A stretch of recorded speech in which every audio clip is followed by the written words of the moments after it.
before we do get into it, I do have my own sort of private business. Let's just take a quick Instagram story.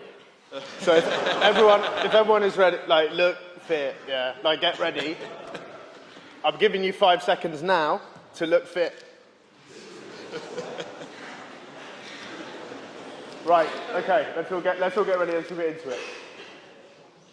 Perfect, fantastic, lovely stuff, guys.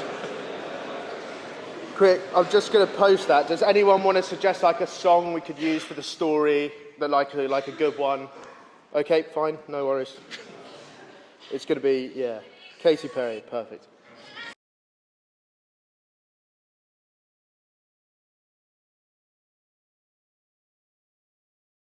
Okay, so we've done the admin. Now it's time for the speech. Hello, Shaggers. Let's go, come on. So it's a privilege and an honour to be here at the 5th best university in the United Kingdom. I looked it up. Look at the tables. Yeah, I know. Starting off on a bad note. Oh no. I'm looking forward to what I'm sure will be the best Tuesday in the history of Durham. I've been here exactly once before. Actually, I'm basically local. I did a club appearance about 2 years ago in Loft. That was class. So I came in a taxi from Newcastle. Then I ruined Don't Look Back in Anger. And then I chunned in someone's handbag, like in smokers, just like straight in properly in the scenes as well. So that's definitely 1-0. Hopefully we can make it 2-0 tonight. The speech I'm about to give, I originally planned to give to like the desperate, horny, Waitrose-eating teenagers of Eton College. So one day an email arrived, genuinely really got an email from like one of Jacob Rees-Mogg's children, one of his many children. He's got so many children. So he was enrolled there and he asked me to speak, which I love that because that's like the most Eton, nothing's more Eton than that. It doesn't get more Eton. Now that's what I call Eton. The Rees-Mogg family has probably been beating off and eating shallots in the halls of that great institution for decades. But then 2 days before I was going to give that speech, I was running through it with a friend of mine who's got a lot more common sense than I do. She's a woman. And we got as far as the topic. I just told her the topic of it. And she said, you absolutely, unequivocally, inarguably cannot talk about that to children. That's not appropriate. And then I thought for 1 second. And she was right. Truth be told, the alarm bell should have been ringing. Because I'd already asked them if I could film my speech, because, if you're an influencer, creator of any content, it's not worth doing something if you can't film it. Or at least that's what I told the girls.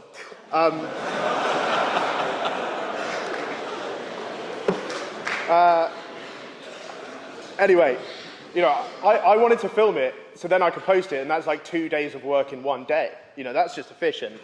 And they sent back an email saying, you can't just film children, right? Which I really didn't appreciate, because that makes me look like a nonce. And you invited me to your school, so I don't think that's really my fault. I wasn't planning on hanging out in the cricket pavilion with like a GoPro, just taking footage of pristine boys. I'm not about to do that. I'm not sure how well that would hold up in court if you just, you're on a, but the kid came on to me. Let's be real, that's not my problem. So now I was scrambling. I had a real problem now because I realised my speech was totally inappropriate, but I only had 2 days to rewrite the whole thing. And it felt a little bit like when you forget to do a school assignment and then you have to, you've got 5 minutes to put together the most dog shit set of Google slides that you ever see. And it's like unformatted 12-point Arial font on a plain background.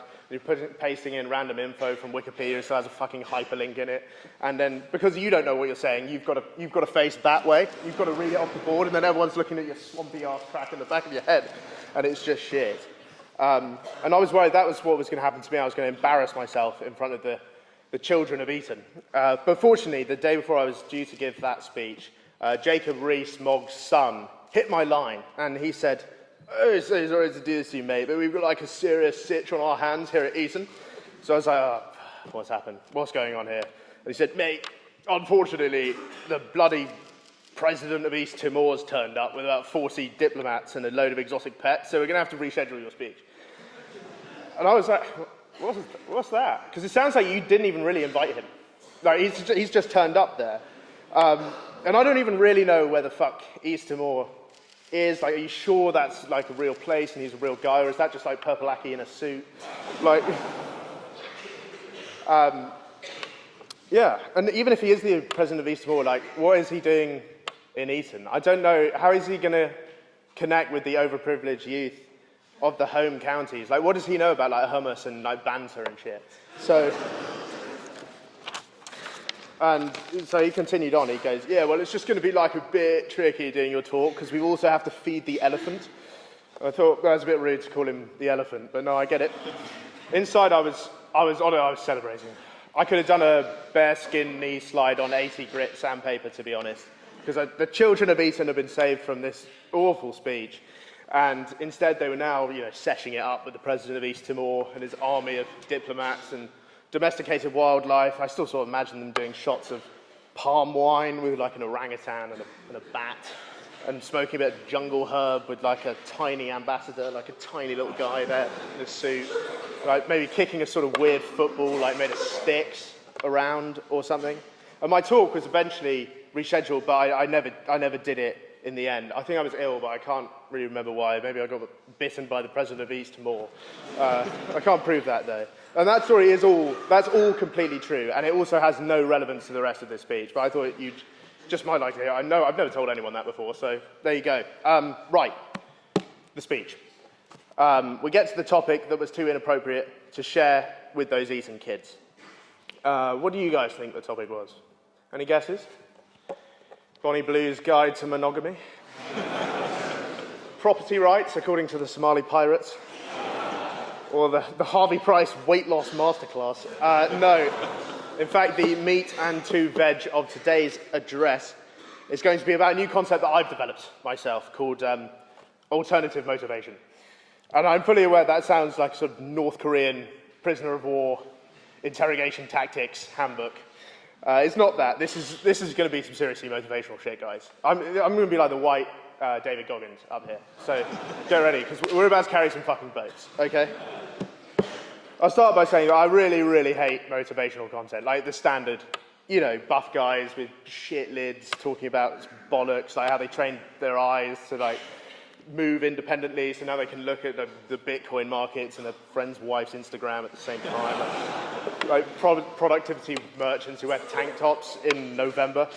I actually find that stuff demotivating, because I see those clips sometimes where a guy is bragging that he works like 500 hours a week and then dips his face into a bowl of orphan tears at 5 in the morning. And I think, well, if I'm going to be successful, I'm going to end up like this guy. Fuck that. I don't want to do that. I'll probably just drink beers and like shag birds and stuff. And that's the formula of those dreary podcasts, like Diary of a CEO, of a corporate slop like that.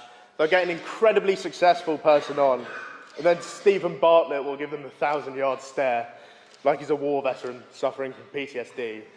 And there'll be a bit of crying. I've always thought that secretly Bartlett has the guest's nuts in a vice under the table, and like when it gets to emotional bit, it just cranks it in a bit. Like, oi, come on, Capaldi, you got to give me a bit more than that. Yeah. So there'll be some crying. There'll be a lot of waffling about sort of hard work and the journey and all that sort of crap. You guys know what I'm talking about. Now, as a person who's attained the success level of a niche internet micro-influencer, I can tell you right now that all of that is complete horseshit. To achieve anything of significance, you don't need to make sacrifices or grind until you die or put your growler on the internet for $5 a month or sell crypto rug pulls to children. All you need is a little bit of alternative motivation.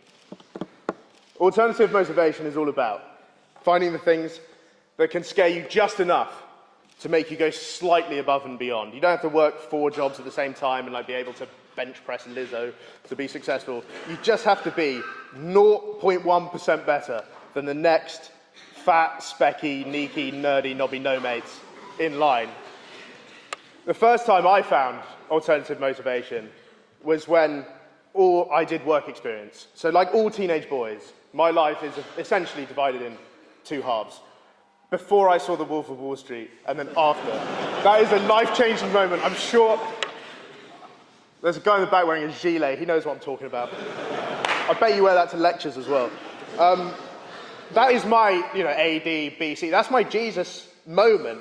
And I remember it so clearly. I was 13. I was at boarding school, and my Indian mate, whose dad was like the Maharaja of Punjab or something, came in and said in an accent that I am going to attempt. Here we go. You've got to bloody see this, mate. So he whacked it on, and we sat there and like cuddled for the most life-changing 3 hours in cinematic history. It was like the Apple, fuck me, someone's got cholera over there. Oh, unreal. Durham is a backward place, but I didn't know they still had bovine TV. Yeah, so this was a generational change for me. It's like the apple falling on Newton's head, but it was just like me and Jai Patel snuggled up on the dorm sofa. And eventually, I suddenly saw my future stretch out, like the great big American prairies. You know, I wanted to drive a white Ferrari and do quaaludes and eat wasabi out of Margot Robbie's belly button or whatever. From that day until A-levels, I was the most insufferable twat they had ever seen at United World College, Southeast Asia, Dover campus. I'd be up in the morning, Bloomberg podcast in. I'm straight in, before I've even had a shower. Podcast is on. I'm showering my AirPods in. That's how much I care. I'm reading the highlights of the Financial Times, like it's page 3 of the Daily Mirror.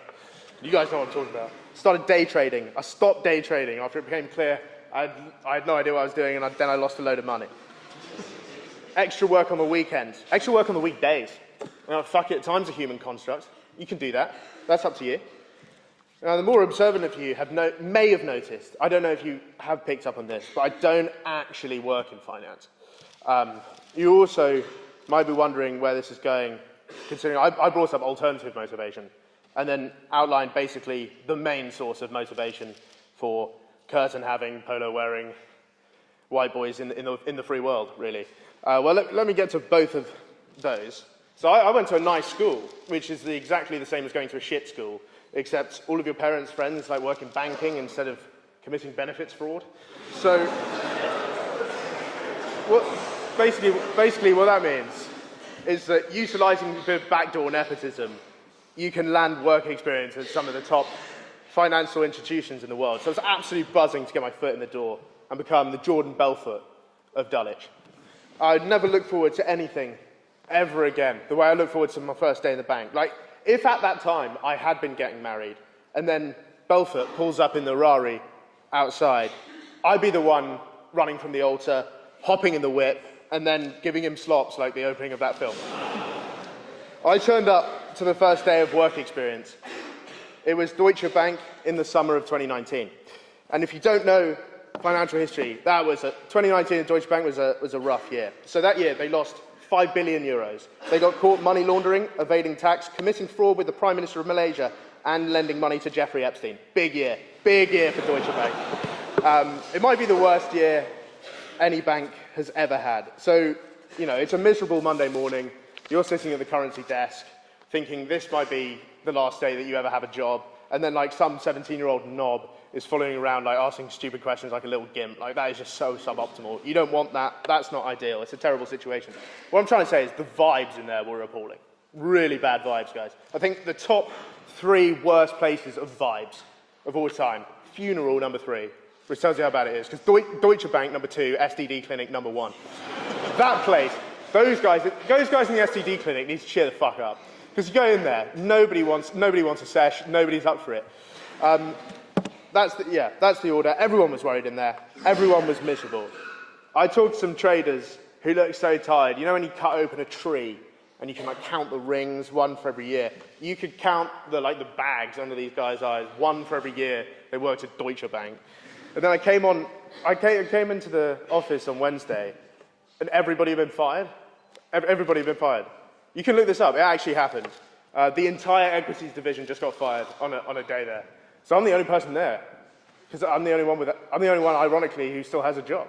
I don't know how that happened, but like a whole floor of a central London skyscraper was now just a ghost town.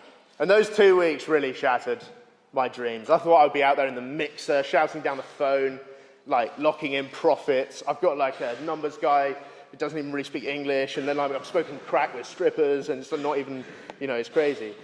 But then, even the people that didn't get fired, they're having lunch at the desk, dinner at the desk, have stress, deadlines, targets, bosses and stuff. None of them seemed like particularly happy to be there. And I don't want to spend my life eating those weird cold M&S salad pots whilst looking at a random graph. Like, that's not an ideal activity. And I went on to do a few days at a hedge fund in the city where I got to sit next to the head of the trading team. This guy is the big cheese. This guy's the big dick on campus, right? You listen to this guy. He knows what he's doing. The most senior man in trading. And he was trading in currency swaps, so looking for changes in exchange rates to eke out arbitrage profits. After about 15 minutes, I realized he wasn't really doing anything. I could see trades he was making take place, but we were both just looking at it. He's not touching the mouse either, so what's going on here? And I asked him, are you making these trades? What's going on? And he looked at me and he goes, oh, of course not. The algorithm makes the trades. You can't beat the computer. I'm just here to supervise it. And then I saw in his face, his demeanor changed, and he sort of realized that doing essentially fuck all was probably not the best look for his company. And so he took a punt, trading some Canadian dollars. I watched him lose 400 grand in 30 seconds. And now I understand why those windows don't open very far. Now that right there is alternative motivation. You see 18,000 people lose their jobs in one day, and then you realize that a top-level professional at a profitable firm does nothing. After that, I swore I would never work a corporate office job. I decided I was going to be a creative. I'm different, Mum.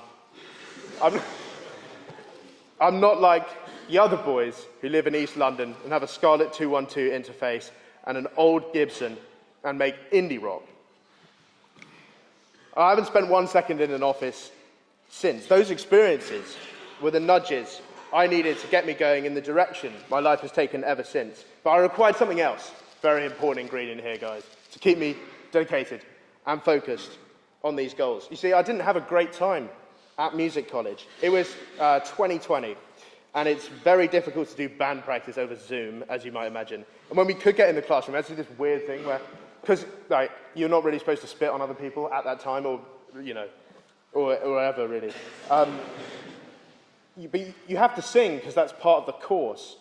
And you can't sing with a mask on, but what it means you have to do is when it's your time to sing, you have to sing into the corner of the room. So everyone else is listening to you sing. You can't sing, you're just looking over here. Right? And that is fine if it's your turn to sing, but if you've got to watch 15 other people who, by the way, all constantly rip vapes in Zoom lectures, so their throats are in awful condition. Because, you just have fucking vape boss wearing the big ass headphones, bald as fuck. He's 32, he's way too old to be there. His dreams have been crushed 3 times over already, so he's just there ripping the fucking Cloud Blower 9000 for all it's worth. Because, they're just sad people. It was a weird time. And I was also living in a nitty student flat in Wembley with a fat racist and an illegal immigrant. So that is a combo. Right there. I mean, this guy, morbidly obese. I mean, this really isn't really in the script, but I have to tell you about this guy. Wow. His diet consisted of 3 products. Lidl Coke, whatever it's called. White bread, red meat. Those are the 3 options.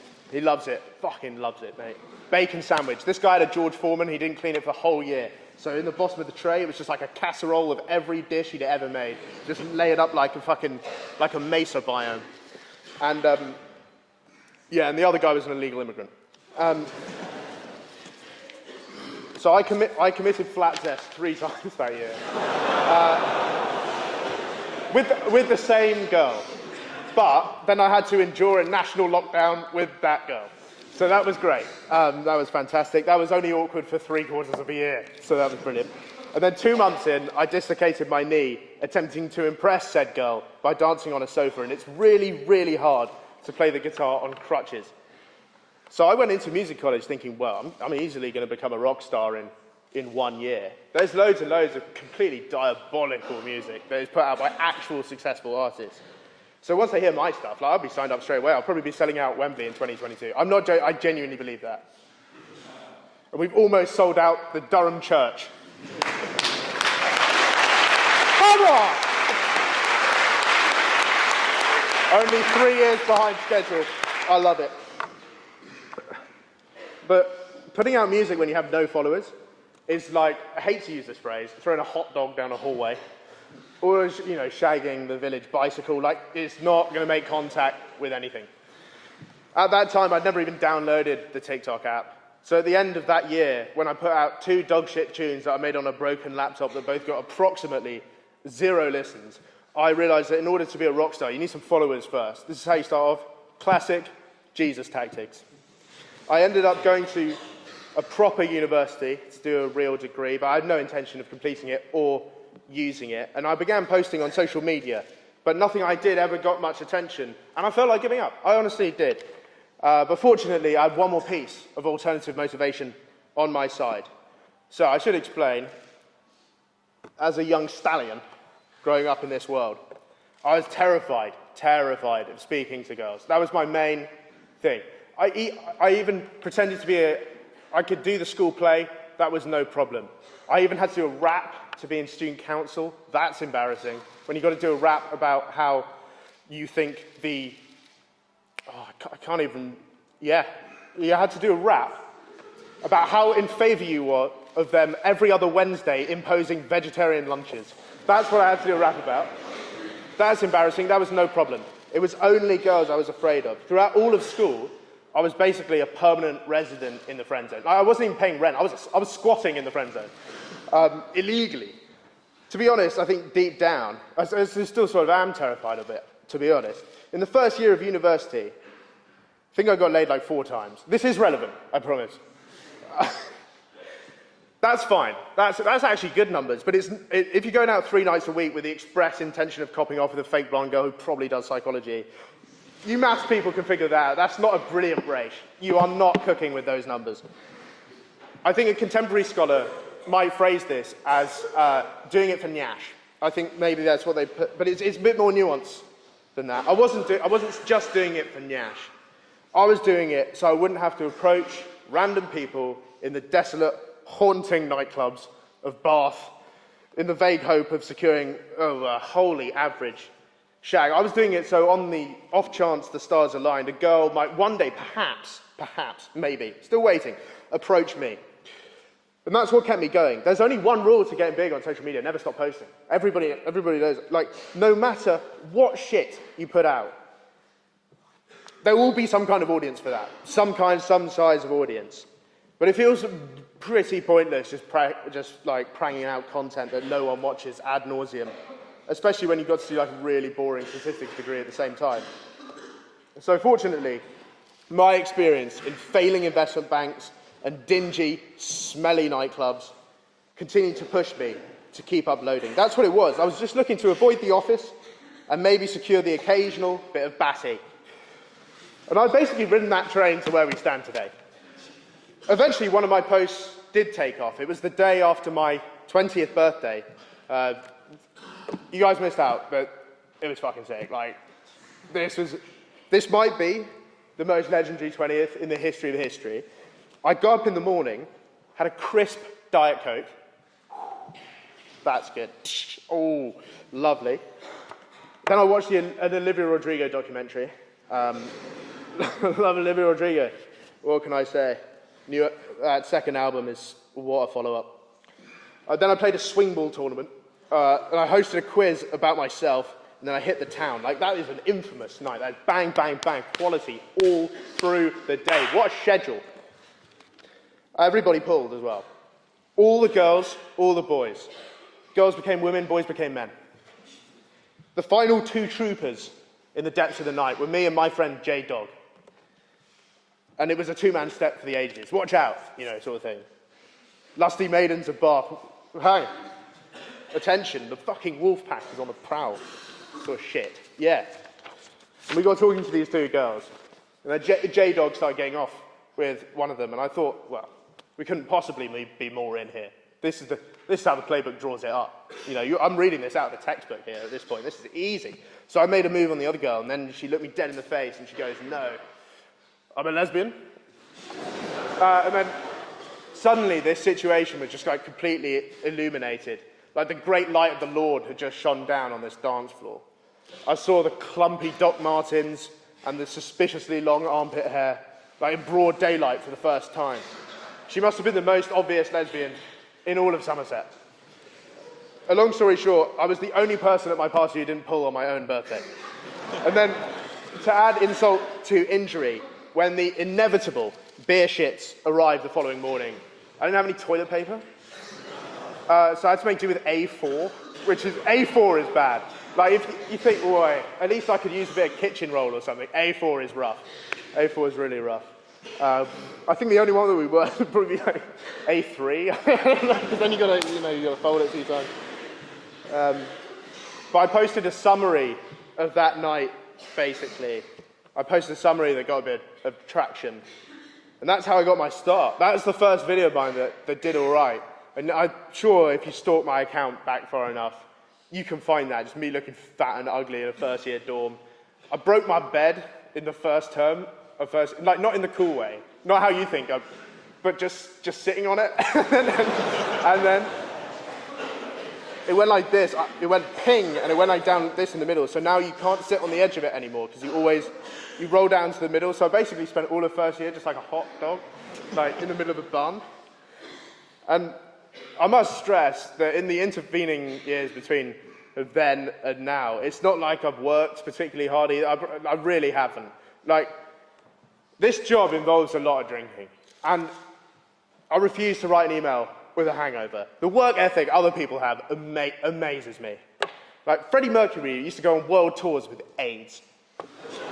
Once, I took 2 days off because I had a sore knee. We're not the same, me and Fred. Whatever you think about Donald Trump, that guy's work ethic is fucking inspirational. Like, he's invading cities and striking deals in the Middle East, and then he plays 1 million holes of golf a week. At his age, I'd be thrilled if I could raise a semi. I really would. But I always have those little voices in the back of my head, keeping me ticking along. I hear those horror stories of people who've graduated and working like actual, real jobs. I sort of think, it's sort of shit you guys are going to have to do. Pulling long shifts in office blocks full of wankers and waiting all week for the weekend. This job can be isolating. There are too many responsibilities and too much travel to really have, consistent girlfriend. That's not really feasible, but then you can't really have a lifestyle with zero intimacy because humans aren't really wired that way. So on occasion, you do find yourself in a random city with someone who's seen a classic TikTok, like the Bonnie Blue Bang Bus song, and somehow inexplicably decides she wants to send an Instagram DM to that guy. That still baffles me. And I know that, at some point, I will eventually find the chalet dream girl with the looks of Grace Kelly and the personality of Bob Marley.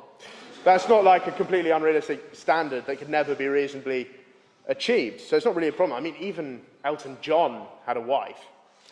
He's the clearest homosexual in pop music. He makes James Charles look like Danny Dyer. So if that doesn't show that there's someone for everyone, I don't know what does. So if there is something to take away from this address, I think those traditional motivators are doing it all wrong, completely wrong. It's not like I'm going to watch 5 minutes of girl boss content and I'm suddenly going to turn my life around. That doesn't work for me, and I've got an inkling it probably doesn't work for some of you as well. You have to go and find out that other thing that gets you to do the slightest bit more. It doesn't need to be virtuous or altruistic. You don't have to be doing something for the greater good of mankind or to provide for your starving children. I'm not saying I want children to go hungry. I'm saying that wouldn't work for me. I just had to find that in other things. And all of you need to find that out for yourself too. It makes your life just that much easier. Thank you.